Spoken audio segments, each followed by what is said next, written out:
Adelante, maestro. Buenos días, un día lluvioso.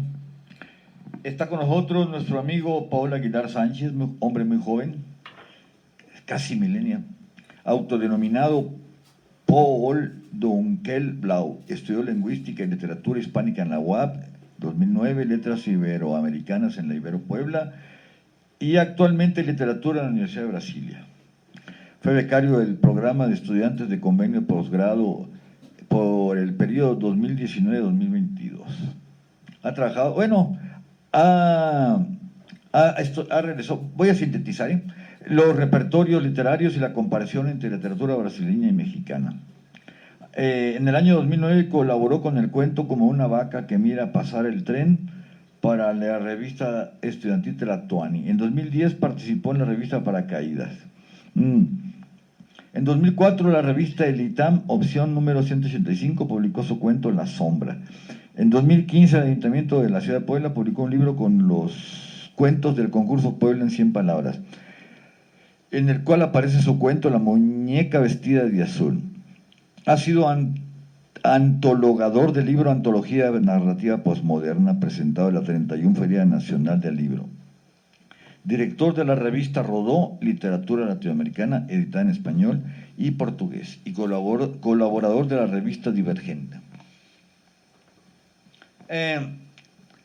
Vamos a comentar aquí su novela Judas, editada, bellamente editada, hay que decirlo.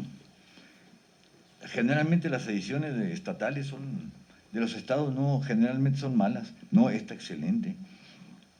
La editaron en 2020, la Secretaría de Cultura del Gobierno del Estado de Puebla, como parte de un concurso, ¿no? Mira, vamos a hacer lo siguiente. La novela aparentemente es simple, sencilla, no simple. Y por eso la narrativa no me voy a extender mucho en los detalles porque, bueno, no con el afán de cuestionar a mi amigo Sinar, pero me las dio unos minutos, unas horas antes de este evento. Me hubiera gustado leer 2, 3 veces para para dar la secuencia de toda la novela. Es una novela muy atractiva para hacer una de las primeras obras, porque ya tiene él cuentos, pero para novela pues está muy interesante. Pero es una novela, como platicábamos hace rato, aparentemente simple, sencilla, no simple, no, simple no tiene nada, sencilla en el sentido que se puede leer de golpe.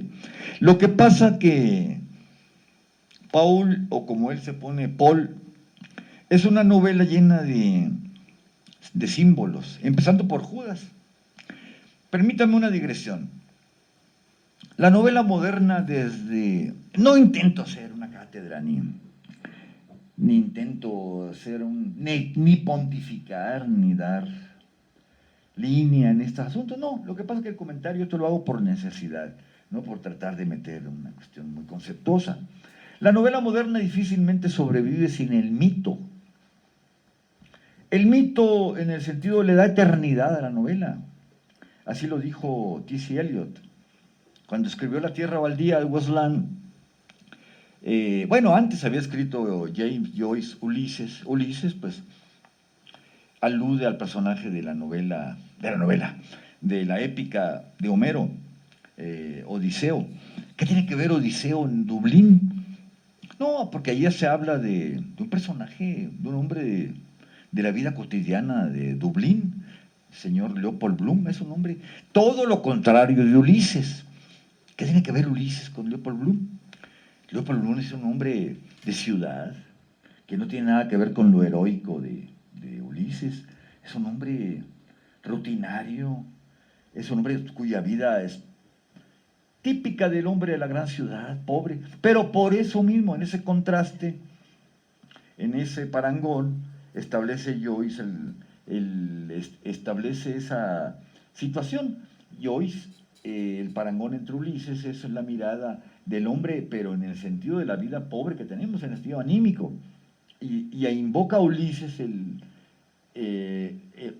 Odiseo de Homero, precisamente para establecer ese contraste.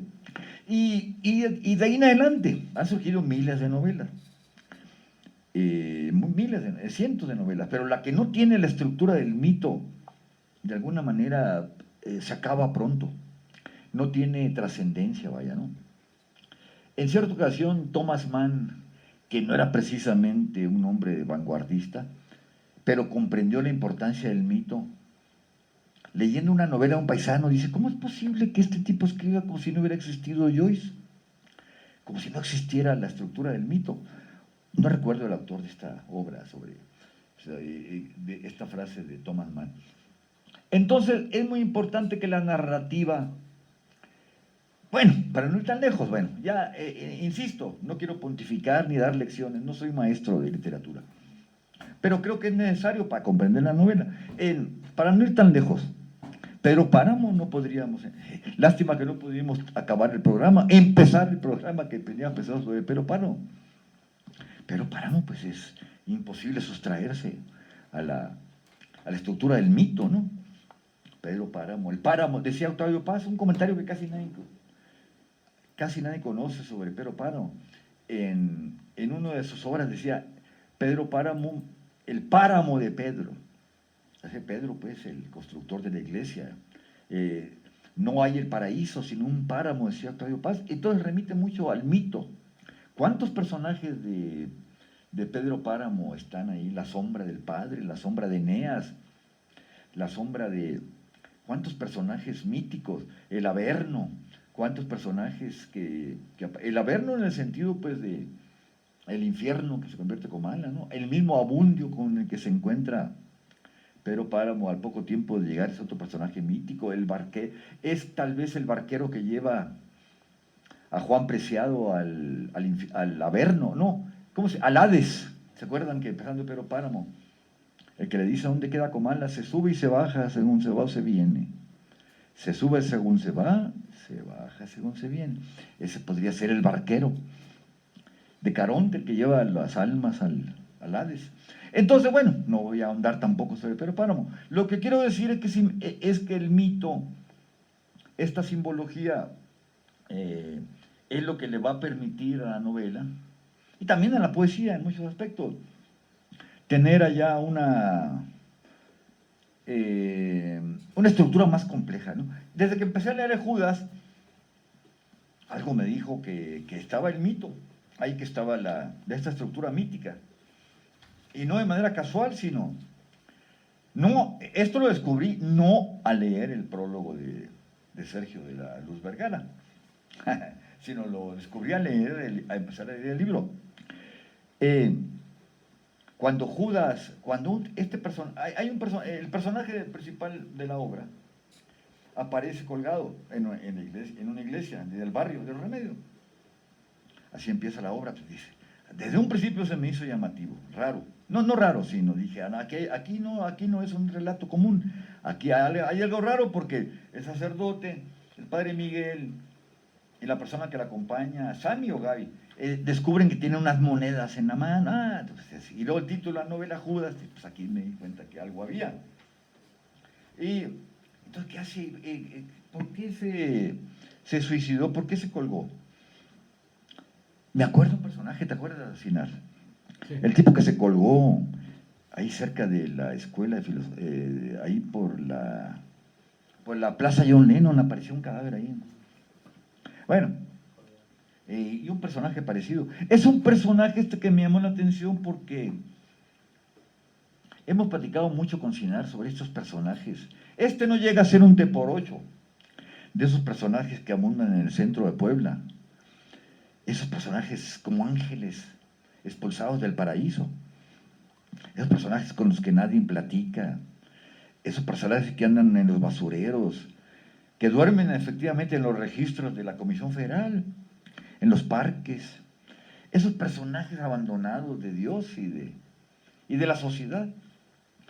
Algo parecido a este personaje, al que encuentran en la iglesia, aunque no es un hombre, no, es un hombre de letras, no de letras, sabe leer y escribir. Lo conocen en el barrio de Los Remedios, es un muchacho que no llega a ser incluso un T por 8, pero va para allá, como que parece que va para allá. Pero insisto, le encuentran unas monedas en el cuerpo, y entonces desde ahí me di cuenta que iba la estructura mítica, ¿no? Entonces y el cadáver se encuentra muy, muy conservado. Entonces ahí empiezan a investigar y se dan cuenta de que alguien descubre unas cartas dejadas por él. Era un domingo de resurrección, qué casualidad. Entonces también ahí está la estructura mítica. Aquí viene otro elemento que tiene que ver con la literatura moderna, con la literatura digamos, con la literatura que rompe con la literatura tradicional, costumbrista o realista. Desde que se construye el Ulises de Joyce, se evita que el autor sea omnipresente, ¿no? El autor que todo lo sabe. No. Aquí como elude esa trampa nuestro amigo Paul. El colgado no habla. Eso ya hubiera sido introducido un elemento de literatura costumbrista o realista o la vieja literatura. No, aquí deja cartas. Deja unas cartas a través del cual el lector se va enterando quién es él. Así se evita pues el problema de que el muerto hable, ya sea en el pasado. Así de alguna manera pues cerró. Mira, cartas las encontré en la iglesia el personaje, ¿no? Entonces aquí habla, pero aquí ya son cartas de él. Se evita pues la tercera persona o del pasado.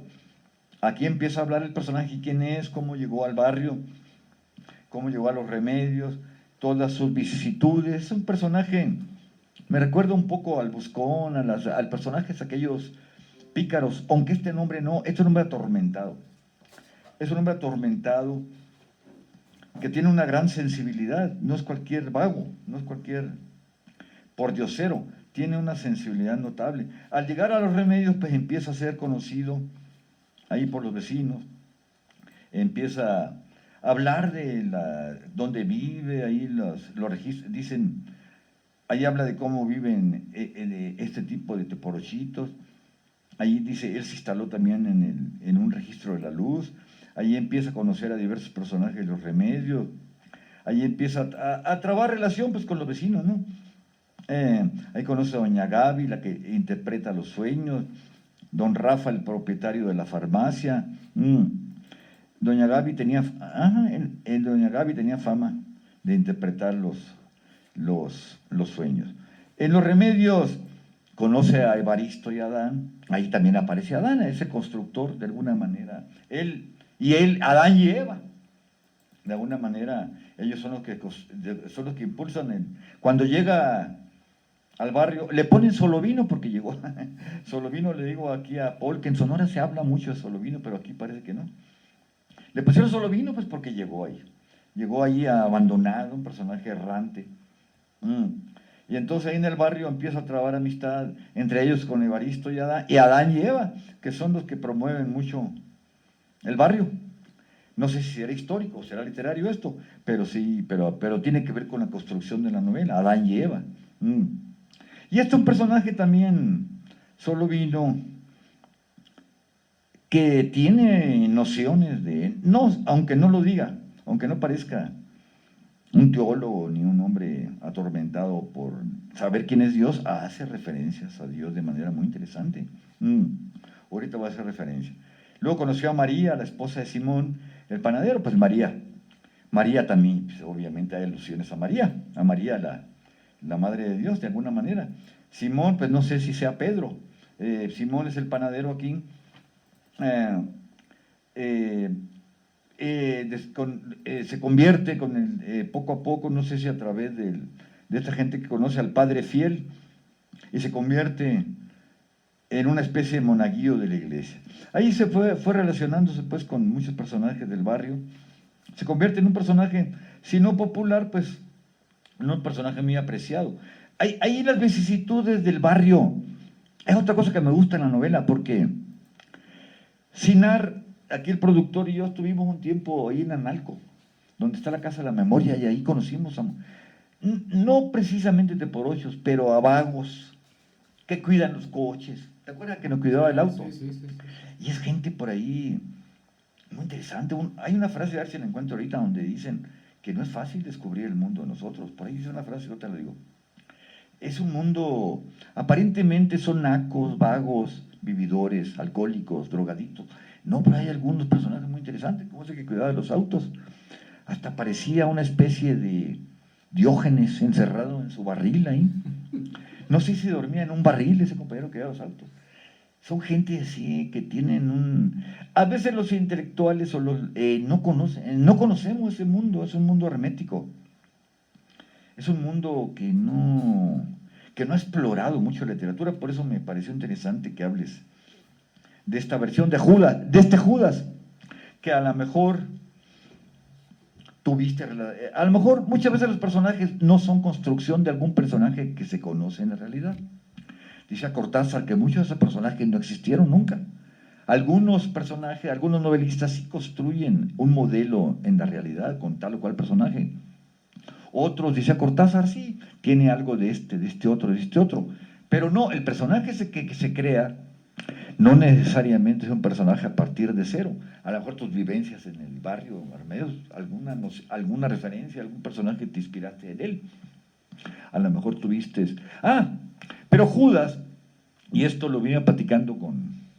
La novela, de alguna manera, tiene que ver, voy a hacer una digresión fuera de la novela. Se ve que se ve que leyó los libros sobre Judas, las versiones que salieron en los evangelios apócrifos, donde Judas deja de ser el malo de la película. Incluso nunca lo leí, pero oí decir que hay un evangelio de San Judas. Aparte de los evangelios, evangelios de Judas, no de San Judas. Aparte de los evangelios apócrifos ya habían salido algunas obras como de Kazantzakis, ¿cómo se llama? La última tentación de Cristo. Le hicieron películas muy buena, excelente la película, no me acuerdo el director. Donde aventura Kazantzakis mucho antes de los evangelios apócrifos, de que Judas en realidad no era el malo, sino que era el más cercano a Cristo. Pero ¿qué sucede? ¿Por qué se vuelve el malo? Esa es una interpretación genial de Kazantzakis. Porque Cristo, cuando llega a ser Cristo, no es Dios Cristo. Es de las complejidades de la religión católica, de la religión del cristianismo. Yo hablo mucho con mi mamá al respecto de ese asunto. Llega a convertir, es un hombre Cristo, porque así decide convertirse en hombre para perdonarnos los pecados, se convierte en hombre. Y a la hora que es detenido en los olivos, y él no estaba preparado para sufrir. Entonces le pide a Judas, en la novela, ¿no? Entrégame, por favor, es que si tengo miedo. ¿Tiene miedo Cristo? Eso no lo dice la Biblia. No lo dice porque todavía seguimos pensando que es Dios. ¡Ay, qué chiste! Lo van a crucificar, pero es Dios. No. Kazantzakis lo da una dimensión de hombre, que es como el misterio bíblico, el misterio cristiano. Y entonces Judas era de alguna manera, el alumno más brillante de Cristo, el que comprendió mejor su mensaje. Aquí de alguna manera está implícito, aunque aquí lo veamos a través, ahora voy a comentar algunas cosas. Judas lo entrega, pero a petición de Cristo, a petición de Jesús. Entonces yo creo que todos esos aspectos, directa o indirectamente, formaron parte, no sé de qué manera, eso sería cuestión ahorita que le demos la palabra a Paul para que nos diga cómo fue elaborando este personaje. Creo que sobre todo los evangelios apócrifos, creo que influyeron para hacer este personaje de Judas. Judas, bueno, al principio no sabemos que se llama Judas, se llama Solovino. Eso lo sabemos al final. Eso entonces, bueno, ya de alguna manera, con el título del libro, así como en el Ulises de Joyce, de alguna manera, más o menos va dándose cuenta. Luego conoce a personajes muy interesantes como Juan Pablo Roca, profesor de los remedios, que era un profesor, de los profesores que ejercen mucha influencia en el barrio, que de alguna manera el profesor Juan influye mucho en él, en Solovino, para que se convierta, le ayuda en la biblioteca, ¿no? El bibliotecario, hay una biblioteca muy humilde por ahí, pero ahí descubre muchas cosas. Hay unas párrafos, una excelente prosa. En cuanto a las palabras se hicieron viento y mariposas, y el recuerdo del padre ondas que se alejaron por el agua, los dos coincidieron las manos en una emoción que los llevaría a compartir las sombras suaves de la casa. Una excelente prosa. Adán se dedica a organizar a los vecinos para hacer de esa comunidad un lugar más digno de vivirse, porque era una colonia, pues, que estaba en inicio de formación. Juan Pablo Roca no estuvo mucho tiempo, parece que después terminó organizando un levantamiento ahí en la Mixteca. Ahí sí, no sé, ahí sí el aspecto mítico no le entendí, o no tiene nada que ver, porque hasta donde yo sé, Pablo no fue un revolucionario, no fue un rebelde, no, ni Juan Pablo. Menos Juan Pablo I. Juan Pablo fue todo lo contrario, reaccionario. Y Pablo fue el que llevó al mensaje bíblico, a llevar a la cristiandad a lo que conocemos actualmente. Pablo fue ese, pero todo aquí el levantamiento organizado por un tal Pablo Iván, no sé qué tenga, parece que sí es el profesor Juan Pablo Roca, pero ahí, interesante, hay que nos aclare por qué, en qué capítulo hace esa rebelión. El vagabundo, es lo que yo quería decir. El vagabundo conoce a la gente del mismo modo en que un explorador conoce nuevas tierras, naufragando, es la palabra exacta. El vagabundo conoce a la gente naufragando, es la palabra exacta. No la conoce a la gente así como nosotros, así estableciendo relaciones sociales comunes y corrientes. No, ¿qué palabra? Naufragando, así conocen ellos a la gente, el vagabundo.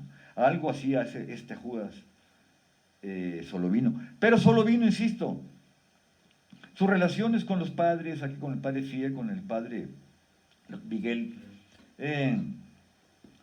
conversan y conocen a Felipe. No sé si es el personaje bíblico. Felipe era hermano de Pablo, de quién o de Pedro, bueno, uno de ellos. No sé si tenga que ver aquí uno de los apóstoles. Hablan aquí de estos temas sobre Felipe escuchaba al Padre, dice, con todas sus fantasías. ¿Será que el Padre se ha vuelto loco? Él quería un Cristo muy humano, bien. Porque el Cristo que conocemos es el Cristo famélico, la imagen del sufrimiento. La imagen que predomina, pues, ¿no? Del dolor lleno de sangre.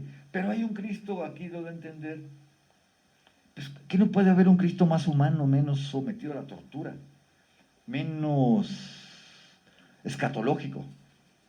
Entonces aquí no sé si esta idea sea idea de Felipe o idea del mismo Solovino. ¿Por qué no buscan un Cristo? Y de ahí un Cristo más humano, menos la imagen del Cristo que predomina. Entonces ahí le proponen a Felipe que construya una escultura con ese rasgo, ¿no? Una escultura donde sea, para la iglesia de los remedios, una escultura. Él era escultor de alguna manera, este hombre. Una escultura, un Cristo más aproximado a una alternativa al Cristo sufriente. Y empieza a conseguirse recursos para que construya esa escultura. Pero este hombre la hace en su taller, la carpintería, lo tenía medio escondida. Entonces le dice a alguien, le dicen, no, pues es que Dios no necesita de nosotros, ni nosotros de Dios, de Él, pero cuando nos encontramos somos felices. No, entonces, quizás Dios no sea alguien, sino algo, y por lo tanto no se comunica como uno cree, sino que fluye en sí mismo. Son de las ideas que digo que son parte de una idea de Dios compleja. Aquí las lecturas de Solovino tienen que ver aquí con una visión de Cristo más, que no la tiene cualquier teporochito, ni cualquier intelectual de clase media. Es una idea de Dios muy compleja. ¿Hasta qué punto hay aquí ideas teológicas que atravesaron por la mente aquí de Polo, aunque no lo diga? De alguna manera ese es el Cristo que sueñan muchos, aunque no. Bueno, entonces está construyendo la escultura y cuando la ve, dice, aquello no solo, cuando ve la escultura no solo era la representación de Cristo, sino que muy posiblemente era un pedazo mínimo de la divinidad. Logra ser un Cristo que se sale de lo común. Cuando lo ven, dice, se parece, alguien dice, se parece a Solovino. Yo creo que es una ocurrencia, ¿no? La verdad es que hace una obra maestra, pero luego, aquí no recuerdo bien porque te digo, algunos detalles se me escapan, pero luego se incendia sufre un incendio ahí la carpintería de Felipe y la escultura, pues, lamentablemente se pierde la escultura. Yo tenía la esperanza le pregunté al autor, de alguna manera que se hubiera llevado a la iglesia, ¿no? ¿No? El momento había pasado y la divinidad debía seguir su flujo continuo hasta el infinito. Entonces Solovino prosigue con toda su aventura, conoce a Magdalena. Mira, Magdalena. Ya saben quién es Magdalena, aunque no lo quiera reconocer la Biblia. No, aunque no lo reconoció la iglesia, María Magdalena tiene una relación muy estrecha con Cristo. En los evangelios apócrifos y otros sostienen que fue la esposa o la amante, lo que se quiera, de Cristo. Ella fue la que más sufrió. Ya llega al barrio hasta Magdalena y empiezan ahí también los vecinos a acosarla porque la ven como prostituta. Se hace muy amiga de Solovino. Es uno de los pasajes más bonitos, que de alguna manera Judas y él se establece un romance muy sui generis, no es un romance carnal, pero llega a enamorarse él de Magdalena, ya Magdalena tiene también un cierto detalles con él, llegan a tener un cierto romance que ella se ve obligada a huir de la colonia, del barrio, porque hay unos remedios, pero ve cómo son, si en los pueblos chicos son un infierno, imagínense en los barrios. Empiezan a murmurar, hasta una vez la golpea un vago por ahí. Ella tiene que irse del barrio, y es de los capítulos, de los pocos, es una especie de, quizás el único capítulo feliz en la vida de Solovino.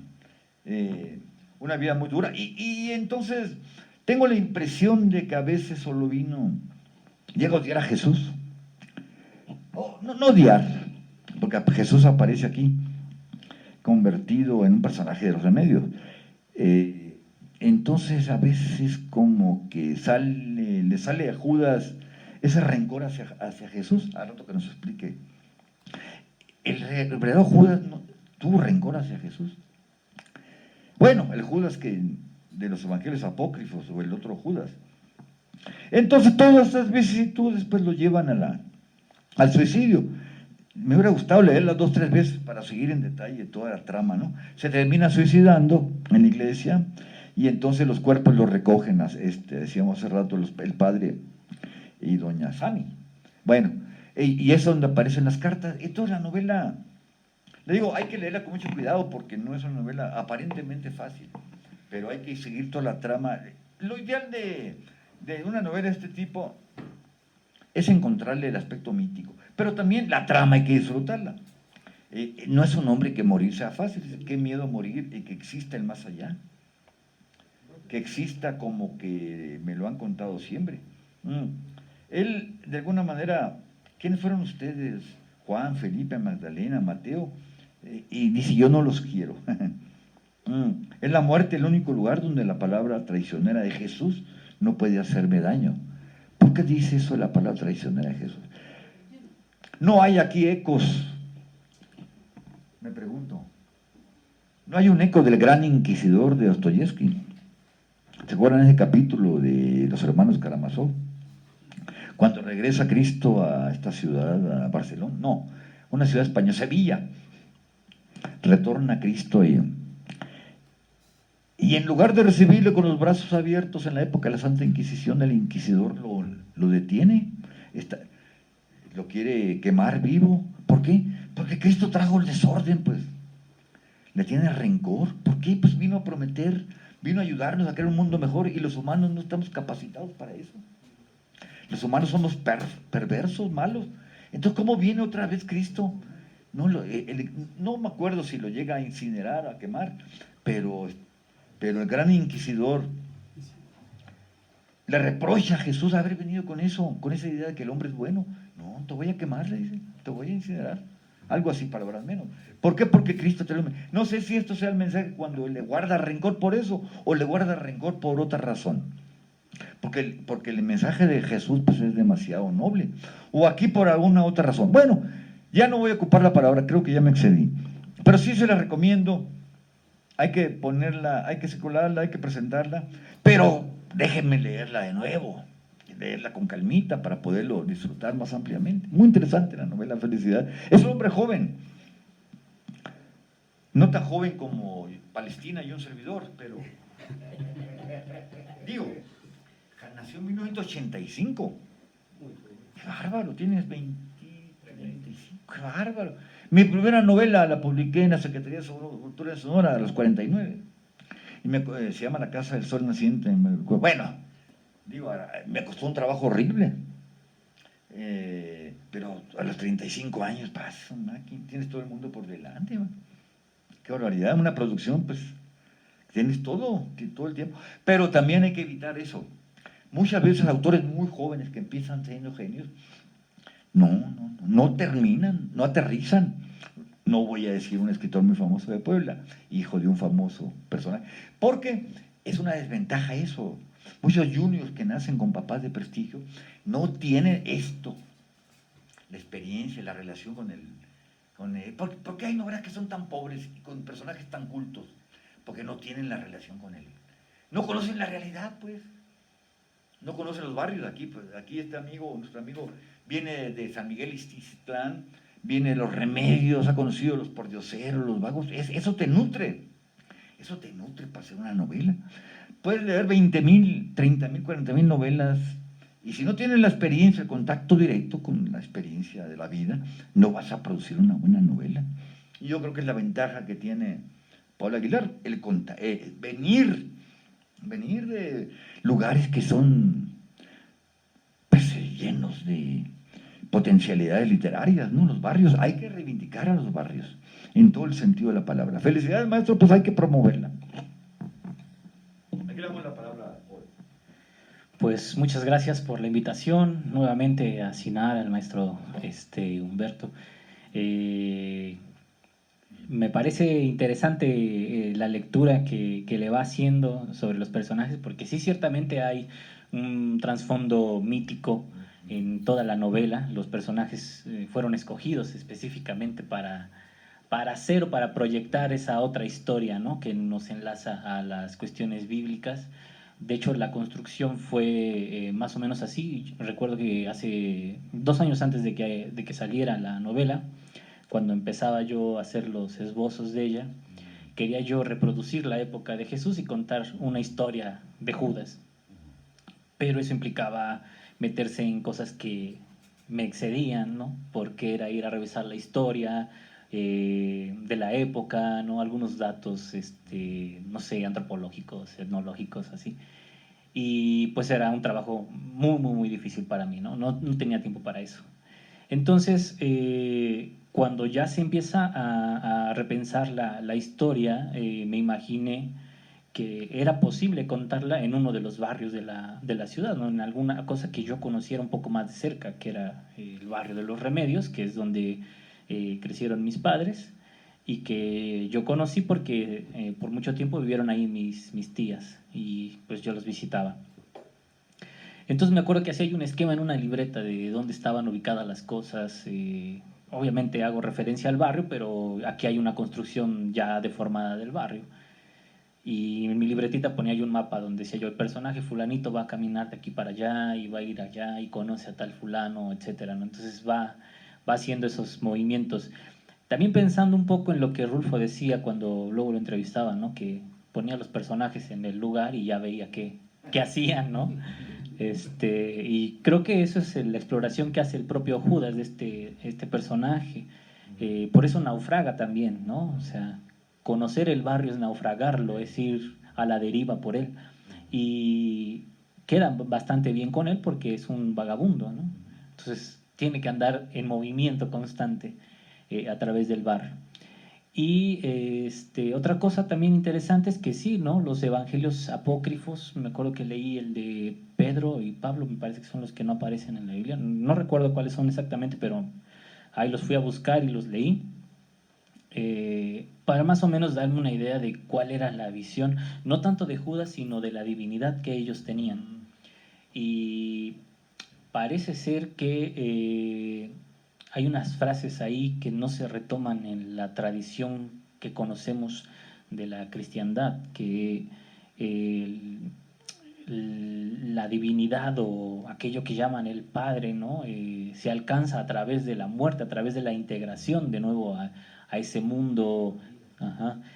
Y por eso es importante que en alguno de los salmos venga esto, ¿no?, de que hay que morir para vivir, ¿no? Porque y en ese sentido entender que es la vida eterna, ¿no?, que está en la trascendencia o más allá.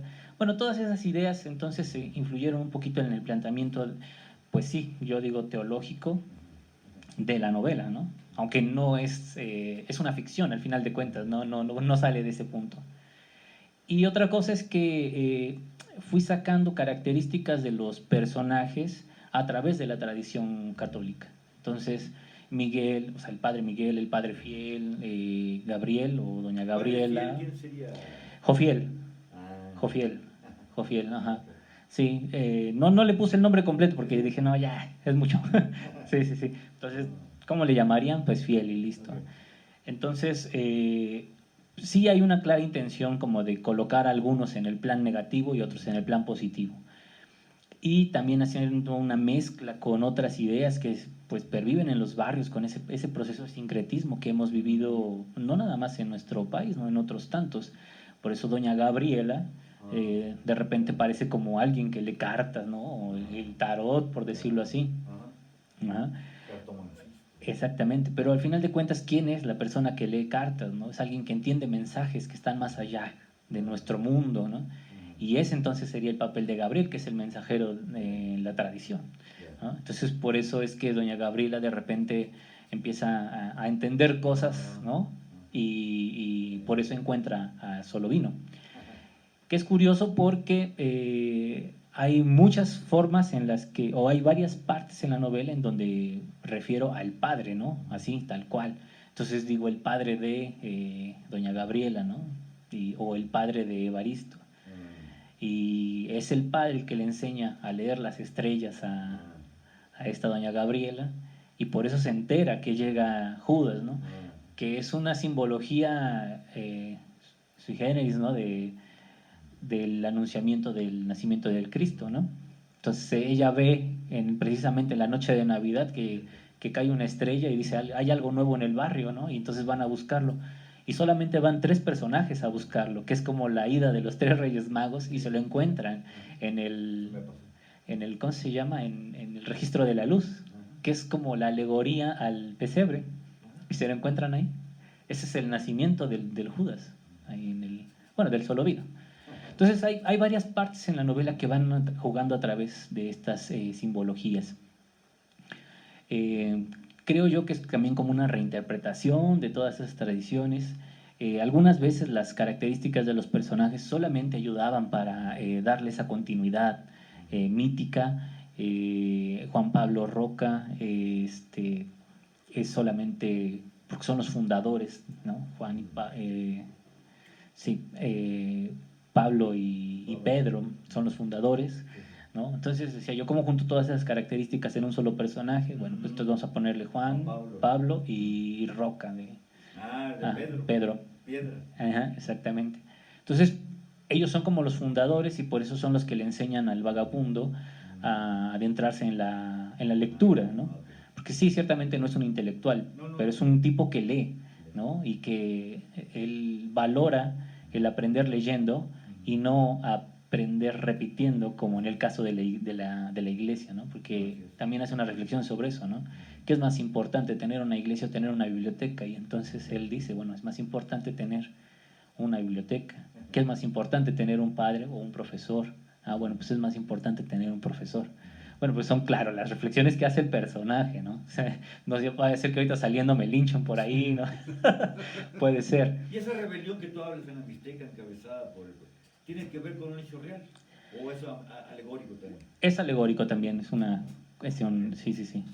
Eh, Creo que el fundador de la Iglesia Católica es más es más Pablo, ¿no? Pablo. Sí, sí, sí. Porque él es el que acerca a más gente que los otros evangelistas, puesto que no se salió un poco de la tradición, o mucho, ¿no? Se sale mucho de la tradición, y él termina acercando a más gente que los demás, y en ese sentido, cuando Juan Pablo Roca se va a la Mixteca y quiere transformar a muchos otros, termina siendo o armando un grupo guerrillero ahí en la Mixteca, ¿no? Y pues mucha más gente lo va a seguir, ¿no? Que sería también como de Euclides da Cunha, ¿no? Que, sí, sí, sí, Antonio Consejero. ¿El personaje cómo se llama? El profeta este. Antonio Consejero, ajá, sí, sí, ¿no? Que termina llevando a más de 20.000 gentes, ¿no? Tras Pero de, no ¿no? hablaremos de eso. Y bueno, pues así es más o menos el panorama de la novela. Eh, Tenía yo algunas dudas sobre el título, porque Judas obviamente pesa mucho, ¿no? Sí, genera a lo mejor adhesiones y otras muchas rechazos. Provocación. Sí, sí, sí. Una provocación. Y también es algo que me gusta a mí de lo que, cuando escribo, me gusta provocar. ¿No? Decía yo, si lo que leo no me provoca ningún pensamiento, ninguna pregunta, pues entonces no realmente hice la lectura, ¿no? Y aquí me parece que hay eso, ¿no? Ajá. Genera las preguntas. Así es. Ujú. Sí, es una provocación. Muy bien. Muy interesante. Hay que darle buena difusión. Pues ahorita está en la Casa del Arte Cholula, ahí ¿Y dónde consiguieron la gente lo ejemplares. puede conseguir? ¿En qué librerías? Con el micrófono, maestro, porque no sé. ¿Dónde lo puede conseguir la gente interesada en la novela? Ahorita solamente está en la Casa del Arte Cholula, en la 14 Oriente 605, que fueron los compañeros con los que hicimos una presentación, pequeña también, y ahí tienen algunos ejemplares, entonces ahí pueden ir. Ujú. Y yo creo que en Fomento Cultural de la Secretaría, en donde era, bueno, en San Javier, ajá, ahí en la 13 Norte y Reforma, 13 Sur. Ajá, donde era la penitenciaría. Ah, ¿Dónde fue? Secretaría ya, de Secretaría de Cultura. Cultura. Sí. Ándale, ajá, Ah. Secretaría de Cultura. Ah, ok, ok. Ahí está. Interesante.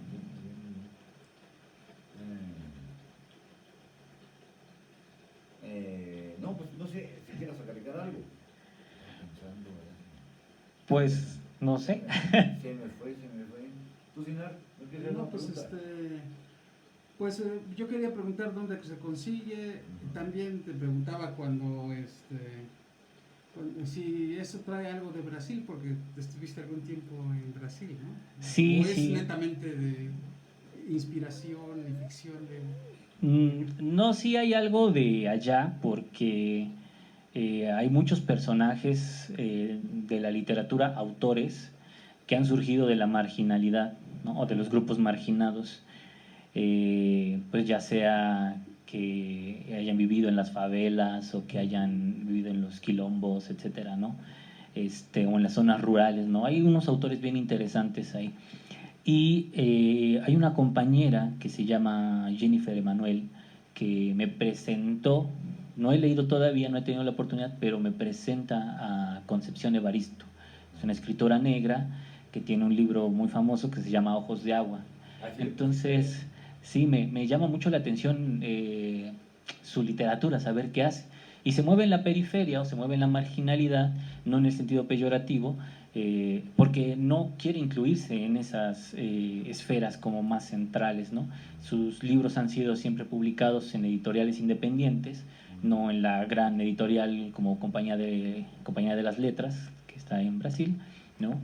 Y hay otro personaje también muy interesante que se llama Carolina María de Jesús, también escritora negra, y ella es descubierta por un escritor que ahora no recuerdo el nombre, cuando hacían un evento en una de las favelas. Ella se dedicaba a recolectar para reciclar cosas, ¿no?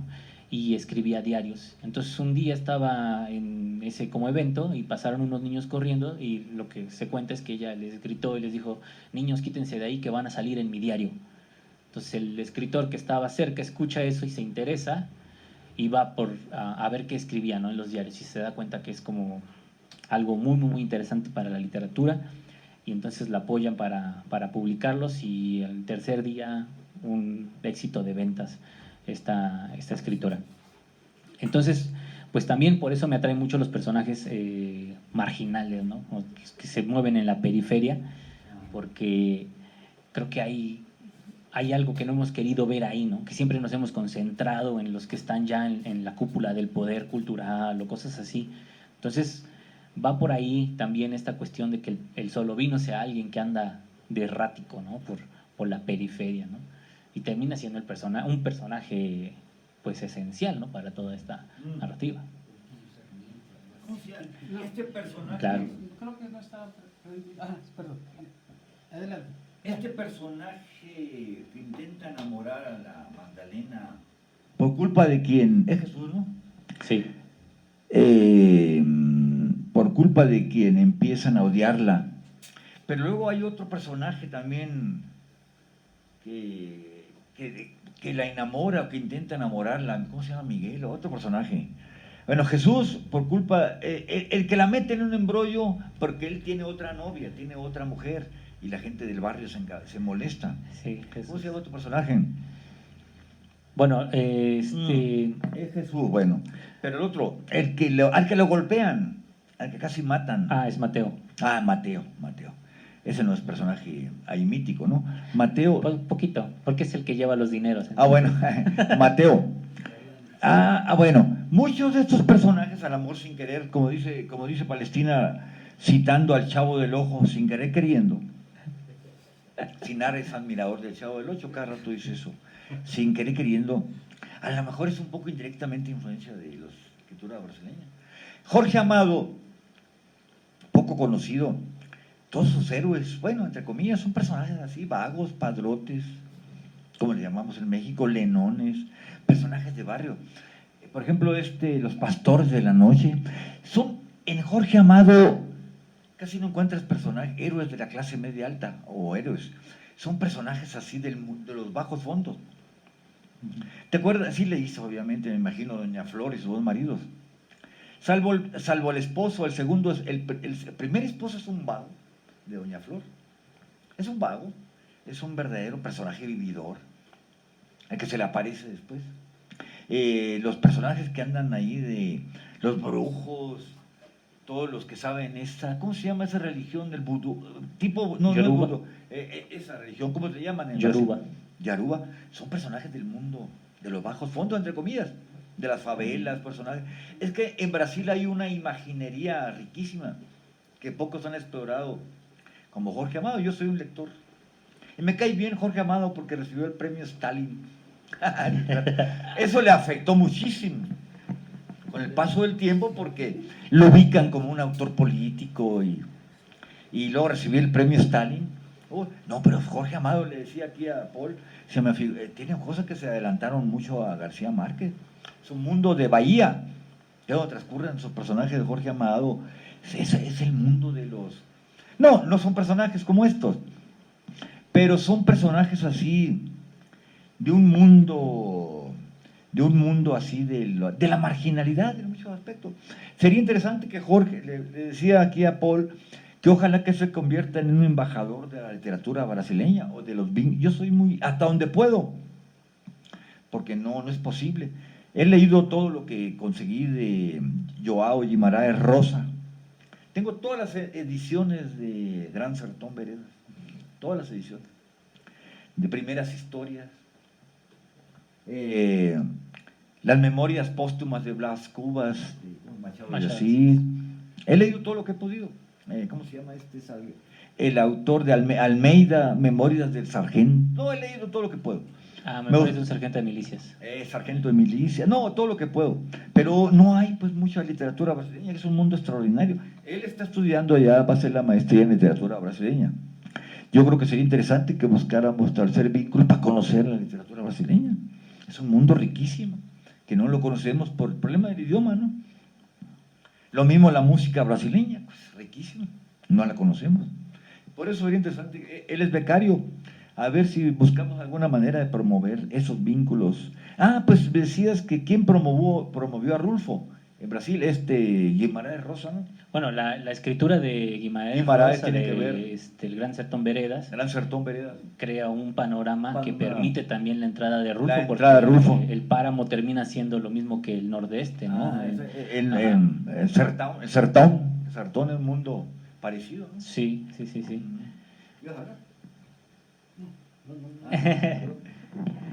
No, muy bien. Sí. Bueno, pues no sé si quieres despedirte con una reflexión final para tus lectores.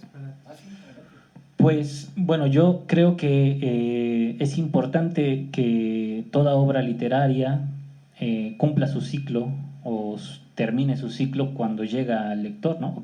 En ese sentido, es importante que estas novelas o estos libros que salieron en la colección Letras Confinadas pues sean conocidos por el público y que pues si son de distribución gratuita pues qué mejor, ¿no? Para acercarse más rápido a la gente y por lo tanto invitar a todos para que la puedan conseguir y también la lean y ustedes puedan opinar sobre ella, ¿no? Porque es importante generar diálogo también, ¿no? O sea, ¿cuántas veces hemos tenido oportunidad de platicar con la gente que escribe las cosas, ¿no? Y cuántas veces un autor termina teniendo esa misma oportunidad, ¿no? De platicar con otros que han leído, ¿no? A lo mejor hay esos autores en los que se ponen en su nicho y ya no quieren hablar más con la gente, ¿no? Y yo creo que ahí le perdemos. Entonces, pues pedirla en Fomento Cultural o estar al pendiente de los lugares en los que se puede distribuir, ya les decía yo, en Casa del Arte Cholulas, en 14 Oriente 605, todavía hay ejemplares ahí. Y pues nada, esperemos que pues vaya avanzando bien como hasta ahorita la novela, ¿no? Así es. Pues, bueno, sí. Yo creo que también sería interesante, bueno, sí, obviamente hay personajes revueltas en diversas de sus novelas, los errores, hay personajes de los mundos sórdidos de la urbe, pero creo que todavía falta meternos más a este mundo de los barrios. En una vez asistí a un taller con Donoso Pareja del taller de cuento, ahí va Palou, por cierto, y me llamó la atención lo que dijo, desde ahí jamás volví a ir. No, la literatura ya rural, no, ya no tiene sentido, ya desde que Carlos Fuentes escribió, con todo respeto por Pareja, ¿no? Desde que Carlos Fuentes escribió La región más transparente, ya toda la novela se trasladó al mundo urbano. Eso me pareció una aberración. El mundo rico de México, el alma de México está en el campo, con todo, y en los barrios en muchos aspectos. La ciudad es muy pobre en cuanto a tradiciones espirituales. Vean, la clase media es paupérrima. Yo creo que en los barrios hay más raíces, ¿eh? Y por eso es interesante buscar revivir, conocer muchos personajes, náufragos, como les llama aquí. ¿Cuántos personajes abundan ahí? Pero no, el literato tiende a ser clase mediero, culto, lleno de becas y de soberbia. Y no accede a conocer estos mundos. Yo creo que también hay que revalorar el mundo agrario.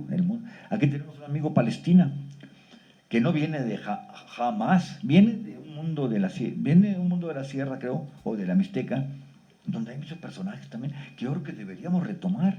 No sé quién metió esa idea, con todo respeto para Pareja, de que el mundo rural ya no daba. No, yo creo que ahí sigue siendo el mundo riquísimo de la literatura mexicana.